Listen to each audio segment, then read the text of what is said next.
Estás a punto de aprender uno de los mayores secretos de la historia del mundo. Un secreto con enormes consecuencias para sus habitantes. Mucha gente siente que hay algo que no funciona en la economía mundial, pero pocos saben qué pasa. Los días en los que una familia sobrevivía con un sueldo han terminado.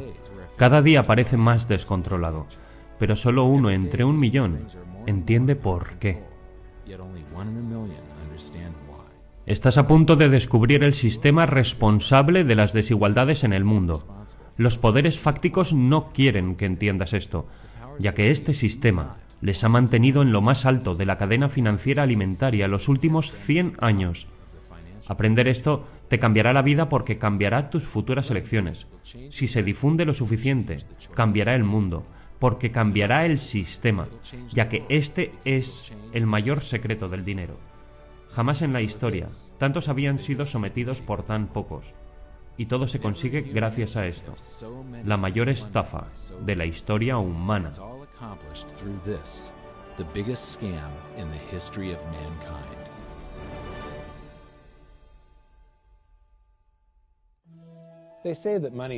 Dicen que el dinero no crece en los árboles, pero lo cierto es que el sistema bancario actual crea dinero a mayor velocidad de la que crece un árbol. La mayor parte de la gente no sabe cómo se crea la divisa, y los economistas y banqueros lo pintan muy complicado, de manera que la gente piense que es tan complicado que no lo pueden entender. Pero lo voy a dejar en la esencia, para que se pueda ver la estafa y cómo te afecta a ti.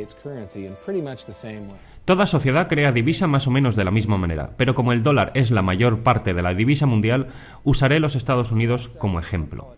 Y todo empieza con un político diciendo «vótame y yo te daré más cosas gratis que el competidor». Pero no existe lo gratuito.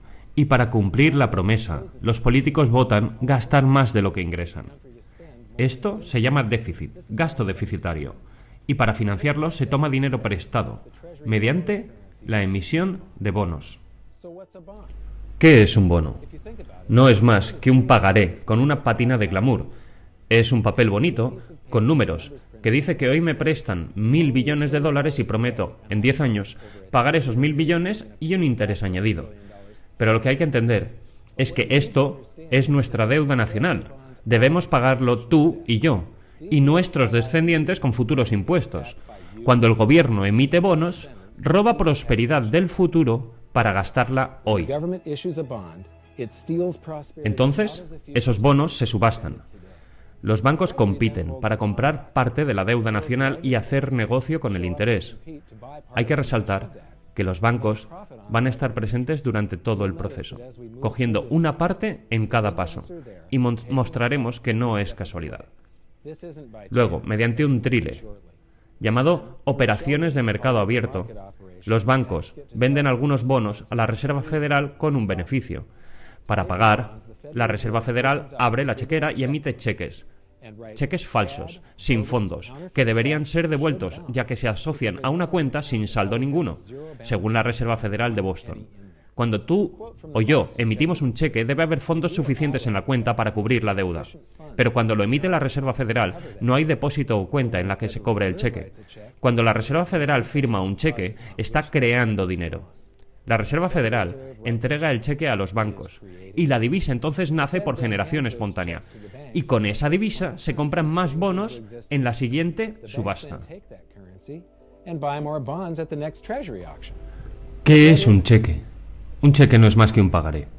Cuando lo firmas una nota que dice que esto es mi pagaré por efectivo, así que lo único que tienes que hacer es ir al banco y cobrarlo.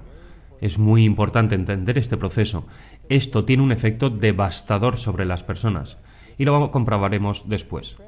Así que recapitulando, la tesorería emite pagarés, llamados bonos.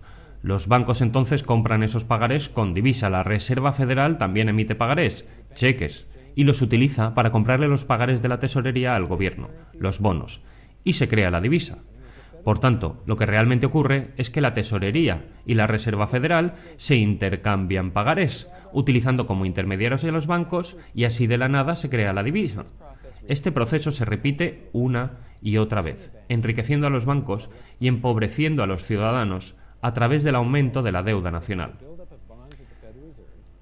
Al final, hay un amontonamiento de bonos en la Reserva Federal y divisa en la tesorería.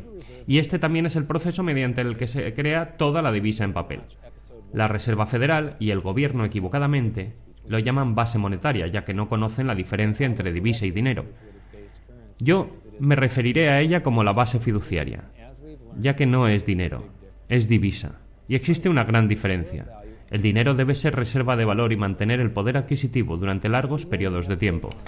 Aprendimos en el primer episodio que, antiguamente, la divisa papel era tan solo un cheque, una representación de dinero real con valor intrínseco, el oro y la plata depositada en la tesorería. Podías entrar en cualquier banco, mostrar tu divisa, como un billete de $20, por ejemplo, y recuperar tu dinero real, una pieza de $20 de plata. Pero ahora es como, esta base fiduciaria que se acumula aquí no es más que un recibo, un cheque por un pagaré, por ese bono. No es más que un aprovisionamiento de números. La tesorería deposita la nueva divisa en las distintas ramas del gobierno.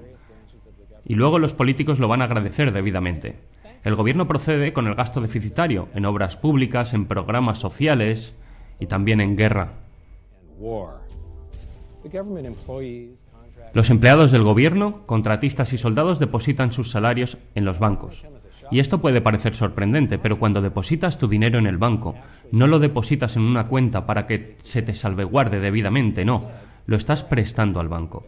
Y con cierto límite legal, pueden hacer con él prácticamente lo que quieran, y esto incluye apostar en el mercado bursátil y prestarlo, con un beneficio, por supuesto.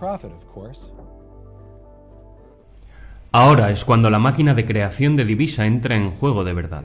Entra en juego la reserva fraccionaria. La reserva fraccionaria es exactamente lo que parece. Los bancos pueden reservar tan solo una parte de tu depósito y prestar el resto. Aunque los ratios de reserva varían, voy a usar un ratio de reserva del 10% como ejemplo. Es decir, que si depositas $100 en tu cuenta, el banco puede prestar legalmente 90 de esos dólares sin tener que avisarte. El banco debe tener $10 en depósito de reserva en caso de que necesites algo, y a estas reservas se le llaman coeficiente de caja.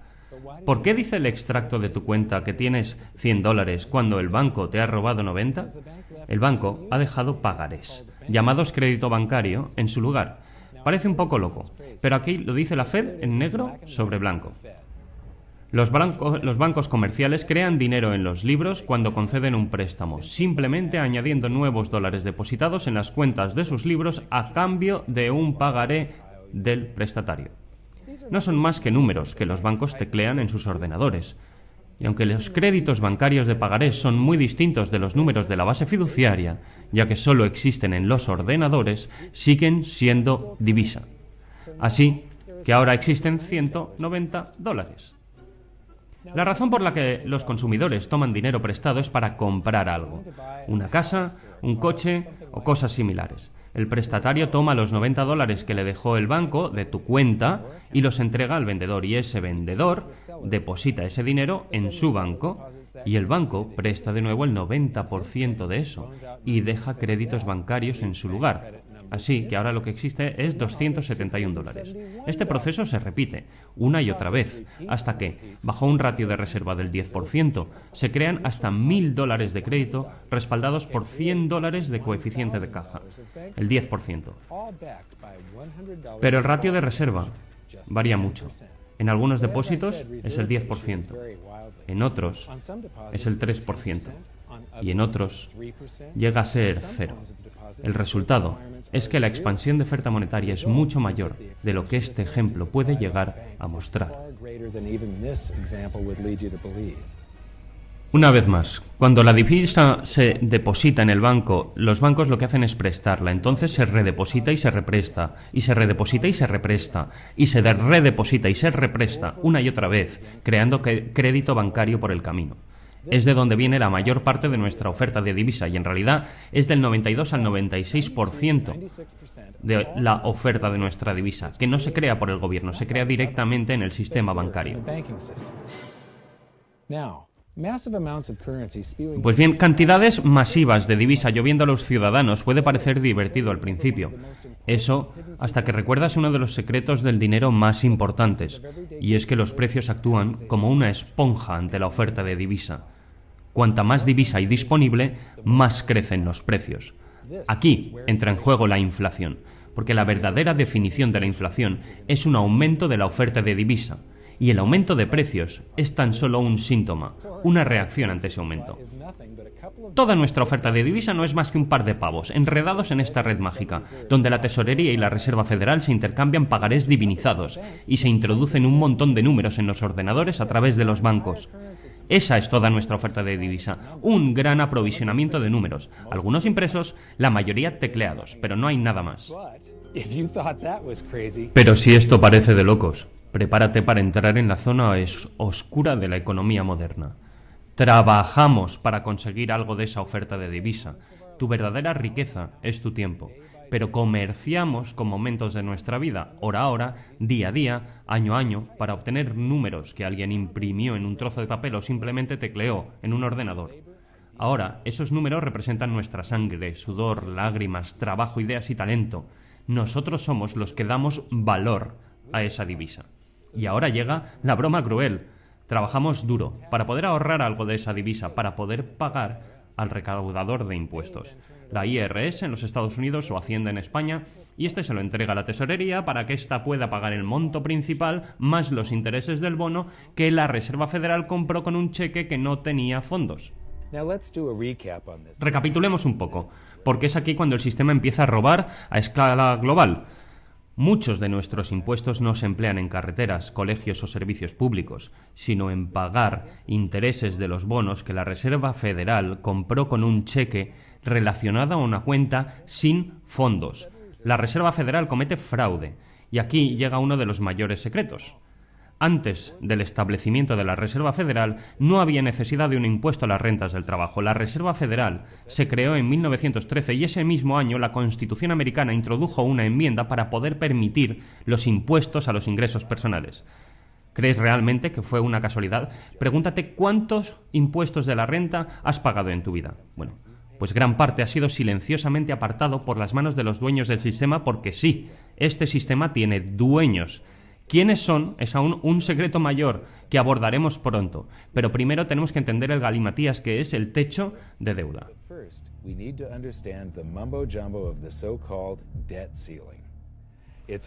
Está basado en una enorme paradoja.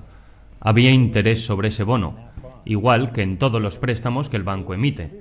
Eso significa que hay interés sobre todos los dólares que existen. Déjame preguntarte algo. Si tomaste prestado el primer dólar que existió y era el único en todo el planeta, pero prometiste pagarlo de vuelta con $1 más de interés, ¿de dónde sacas el segundo dólar para pagar el interés? La respuesta es que tienes que tomarlo prestado para que exista y prometer pagarlo con intereses también. Así que ahora existen $2, pero debes 4. Y sigue. Y sigue. El resultado es que nunca hay suficiente divisa para pagar la deuda. Siempre hay más deuda que divisa en existencia, por lo que el sistema es imposible, es finito y llegará a su fin algún día. ¿Qué pasaría si el gobierno dejara de tomar prestado para continuar con el déficit público? ¿Finalizan los pagos sobre los bonos? ¿Qué pasa si el consumidor deja de tomar prestado y de ahogarse en la deuda? ¿Terminan los pagos de tu casa o del coche? No. Hay pagos programados todos los meses sobre el principal más los intereses sobre todos los dólares que existen y esos pagos no terminarán. Si dejamos de tomar prestado, no hay creación de divisa nueva para reemplazar a la divisa utilizada para hacer frente a esos pagos. Ya sea pago de un préstamo o pago de un impuesto que se utiliza para pagar otra deuda, la parte del pago que se destina a pagar el principal extingue esa parte de la deuda, pero la deuda también extingue la divisa, porque la divisa y la deuda son como materia y antimateria, cuando se encuentran, se aniquilan. Pero si pagamos el principal de todos los préstamos en circulación, toda la oferta de divisas simplemente desaparece. Así que si no contratamos más deuda todos los años, mira lo que pasa. Todo el sistema entra en un colapso deflacionario bajo el yugo de esos pagos pendientes. Los políticos y expertos hablan siempre de equilibrio presupuestario, pago de deuda y vivir según nuestras posibilidades. No entienden que eso es deflacionario. Es imposible hacer eso bajo nuestro sistema actual sin que colapse toda la economía. Por eso el debate sobre el techo de deuda no solo es ridículo, es que es delirante.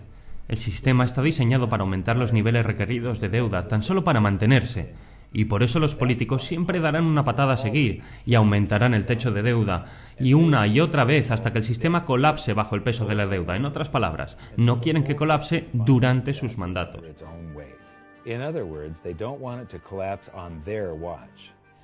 Los padres fundadores americanos conocían los peligros de un sistema bancario central y lucharon para mantenerse libres de tal sistema. La Guerra de Independencia empezó como una revuelta contra los impuestos, pero ahora debemos pagar impuestos tan solo para mantener un sistema monetario. Habiendo sufrido la hiperinflación del dólar continental imprimido sin respaldo para financiar la Guerra de la Independencia, entendieron los peligros de la divisa fiduciaria y de los sistemas monetarios basados en deuda. Para proteger a las futuras generaciones del robo institucional y de los gobiernos sin control, escribieron en la Constitución que solo el oro y la plata podían ser dinero, por el hecho de que no se pueden imprimir. Nuestro sistema no solo es inconstitucional, sino que nos separa de las libertades y prosperidad por la que nuestros padres fundadores lucharon y murieron. Todos sufrimos hoy los efectos de ignorar la Constitución ahora mismo, forzando más divisa en circulación y provocando la reducción de nuestro poder adquisitivo. La inflación es un lento e insidioso impuesto resultado de un sistema monetario basado en la deuda.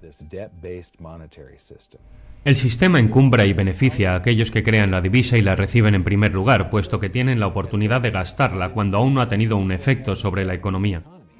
Roban tu poder adquisitivo transfiriéndolo a los bancos y al gobierno a cada hora, de cada día, debido a este falso sistema monetario. No es que los gobernantes no lo sepan. Para citar directamente a la Reserva Federal, el descenso de poder adquisitivo en el que incurren los tenedores de dinero debido a la inflación reparte ganancias a los creadores del dinero. Esto es un fraude, es un esquema piramidal, es un esquema de Ponzi, es un timo, es una mentira. Todo nuestro sistema monetario no es más que una legalizada forma de robo. Llegamos a la mayor impostura de todas. La Reserva Federal no es federal, es privada, tiene accionistas, y no hay agencias estatales con accionistas. Pues bien, ¿qué es un accionista? Una acción representa un porcentaje de propiedad de una corporación, por lo que los accionistas son los dueños de la corporación. Por tanto, la Reserva Federal es una empresa privada con dueños. Se puede leer perfectamente en la web de la Reserva Federal, donde se lee que los accionistas recibirán un dividendo anual del 6%. Sabemos que en un principio las acciones de la Reserva Federal se repartieron entre los mayores bancos de Estados Unidos, pero tras fusiones y adquisiciones es muy difícil seguir el rastro de las acciones para saber quiénes son realmente los dueños de la Reserva Federal, y además es un secreto muy bien guardado. Yo diría que los dueños son los proveedores primarios, los bancos que obtienen beneficios mediante la venta de parte de nuestra deuda nacional, los bonos, a la Reserva Federal, que los compra con un cheque sin fondos. Entonces nosotros pagamos los impuestos para pagar el principal más los intereses de esos bonos para que la Reserva Federal pueda pagar a los bancos ese 6% de dividendo. No te preocupes si no lo entiendes al principio, pocos lo hacen, está diseñado adrede. El economista John Maynard Keynes escribió: por este sistema, el gobierno puede secreta e inadvertidamente confiscar la riqueza de los ciudadanos y ni uno entre 1.000.000 detectará el robo. Yo creo que bien presentado todos podemos entender el sistema sin importar lo complicado que sea. Así que recapitulemos y analicemos un poco más cómo funciona el sistema. Paso 1. El gobierno crea pagarés divinizados. Estos bonos aumentan nuestra deuda pública y deja al ciudadano colgado a merced de la deuda. Paso 2. Los pagarés se intercambian para crear divisa. La tesorería vende los bonos al banco. Los bancos venden entonces nuestra deuda pública con beneficio a la Reserva Federal, que probablemente es suya. Y entonces la Reserva Federal abre su chequera sin fondos y compra esos pagarés con otros pagarés, cheques, relacionados con una cuenta sin fondos. Entonces les dan los cheques a los bancos y la divisa aparece por generación espontánea. Y se repite el proceso. De esta manera se amontonan bonos en la Reserva Federal y divisa en la tesorería, que no es más que un suministro de números. La tesorería entonces reparte los números entre las distintas ramas del gobierno y llegamos al paso 3. El gobierno se gasta los números en promesas, obras públicas, programas sociales y la guerra.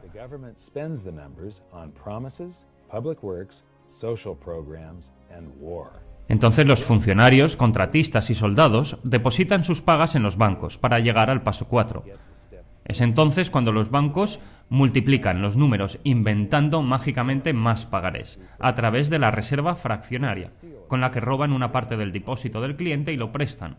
Esa divisa se redeposita para que una parte sea robada de nuevo y el proceso se repite, aumentando la oferta de divisa de manera exponencial. Y trabajamos para obtener parte de esos números, lo que nos lleva al paso 5, en el que nuestros números son fiscalizados.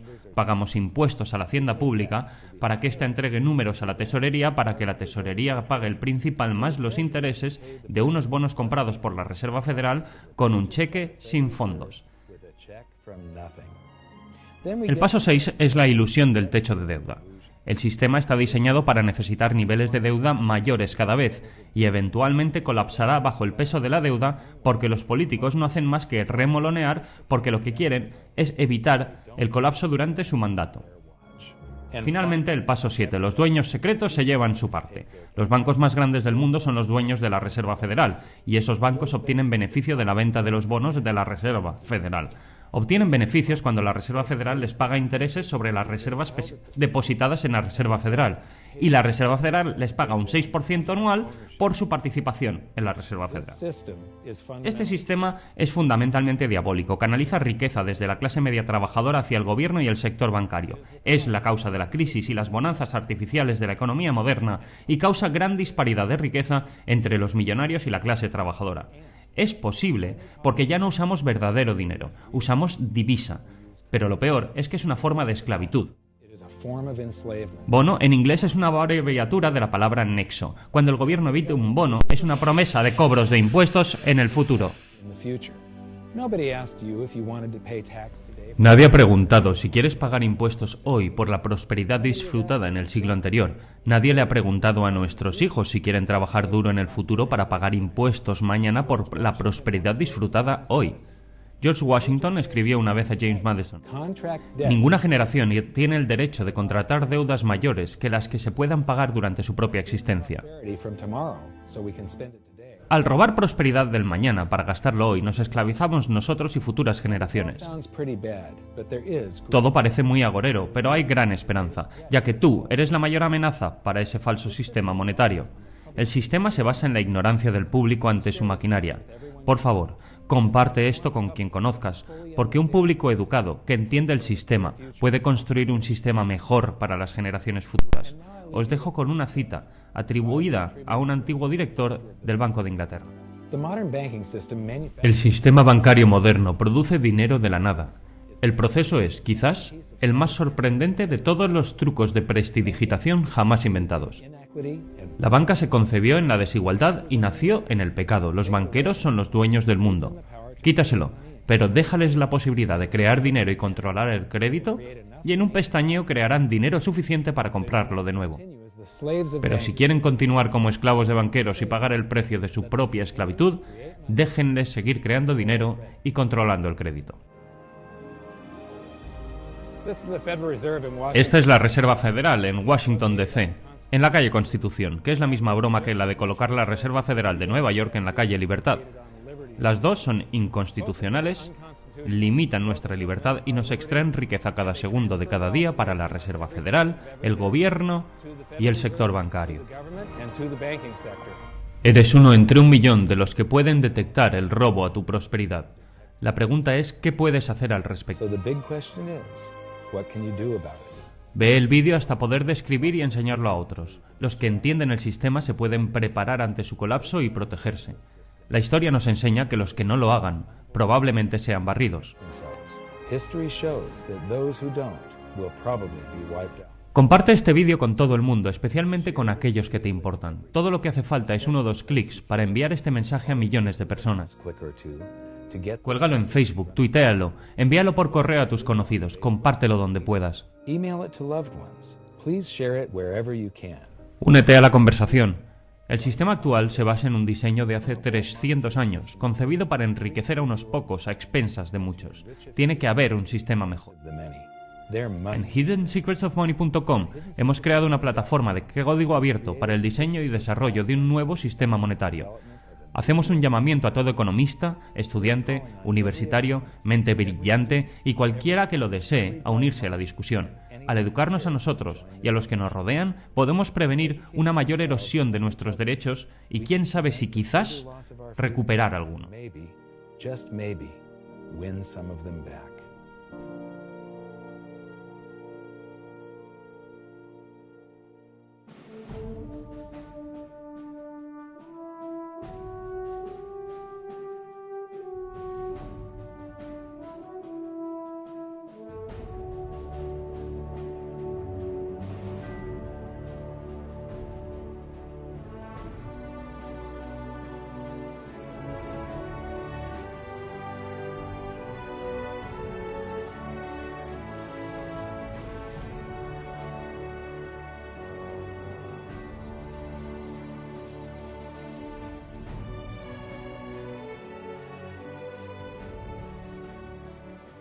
I think your episode 4 is very beneficial, very helpful. It's going to introduce these ideas to a lot of people, and like I've just been talking about, we have to change people's mind, and the more they understand it, the better.